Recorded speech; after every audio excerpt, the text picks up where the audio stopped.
বিশ্বকাপ ফুটবলকে বলা হয় the greatest show on earth.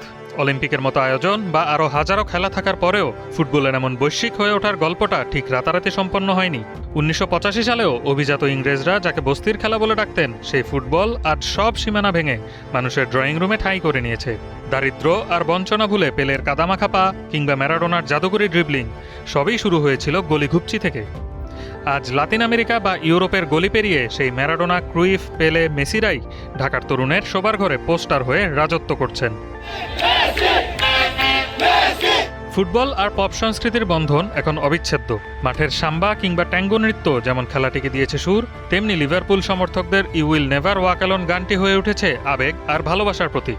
60-এর দশকের পর থেকে সঙ্গীতের সঙ্গে এই বন্ধন আরও দৃঢ় হয়। শাকিরার ওয়াকা ওয়াকা শুধু বিশ্বকাপেই আটকে থাকেনি, ছড়িয়ে গিয়েছে বিশ্বময়। চলচ্চিত্র আর ওটিটি প্ল্যাটফর্মেও ফুটবলারদের জীবনী দারুণ জনপ্রিয়।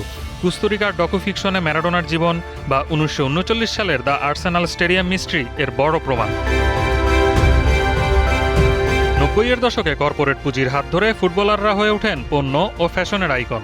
ব্যাজিওর পনিটেল কিংবা 2002 সালে রোনালদোর চুলের ছাঁট বিশ্বজুড়ে তরুণদের মাঝে ছড়িয়ে পড়েছিল। এই শতাব্দীতে মেসি, রোনালদোর একই ফ্রেমে আসা নতুন ফ্যাশনের ধারা তৈরি করেছে। এই সংস্কৃতির সবচেয়ে সুন্দর রূপ দেখা গিয়েছে 2022 বিশ্বকাপে। সেবার 17,000 কিলোমিটার দূরের বাংলাদেশের উন্মাদনা দেখে আর্জেন্টিনার মানুষও রাতারাতি বাংলাদেশি ক্রিকেটের ভক্ত হয়ে যায়। সোশ্যাল মিডিয়ায় গড়ে ওঠে অভূতপূর্ব এক মৈত্রী।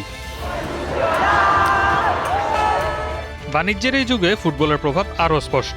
মেসির জনপ্রিয়তায় আর্জেন্টিনার ফুটবল বোর্ডের দুর্দিনের অবসান ঘটেছে। খেলোয়াড়রা এখন নিয়মিত বেতন পাচ্ছেন। এমনকি রাগবি, বেসবলের দেশ যুক্তরাষ্ট্রেও মেসির ছোঁয়ায় ফুটবল আজ তুমুল জনপ্রিয়। পপ কালচারে এর প্রভাব এতটাই যে 2014 সালে স্যামসাংয়ের সেট গ্যালাক্সি 11 উদ্বোধনী ক্যাম্পেইনে ক্যাসিয়াস, রুনি, রোনালদো, মেসি ও বেকেনবাওয়ার সহ কিংবদন্তিদের নিয়ে এলিয়েনদের বিরুদ্ধে পৃথিবীর অস্তিত্ব রক্ষার এক রূপক লড়াই দেখানো হয়েছিল। ফুটবল আজ আর শুধু খেলা নয়, আমাদের রোজনামচার এক অবিচ্ছেদ্য অংশ। পৃথিবীর দেশগুলো ফুটবলকে এখন নিজেদের ভাষা ও আত্মপরিচয়ের মধ্য দিয়ে আলাদাভাবে চিহ্নিত করে। আয়োজক দেশগুলো 4 বছর ধরে নিজেদের তৈরি করে এই মাসব্যাপী আয়োজনে বিশ্বের কাছে নিজেদের সংস্কৃতি, ভাষা ও অর্থনীতি তুলে ধরার জন্য। এমনকি 2026 ফিফা বিশ্বকাপ ঘিরে বিশ্বজুড়ে 8,24,000 পূর্ণকালীন কর্মসংস্থান তৈরি হয়েছে। অর্থনীতি, রাজনীতি, সমাজ ও সংস্কৃতির এই অভূতপূর্ব মেলবন্ধন ফুটবল ছাড়া আর কোথাও কি পাওয়া যায়? Desk report, Kaler Kantho.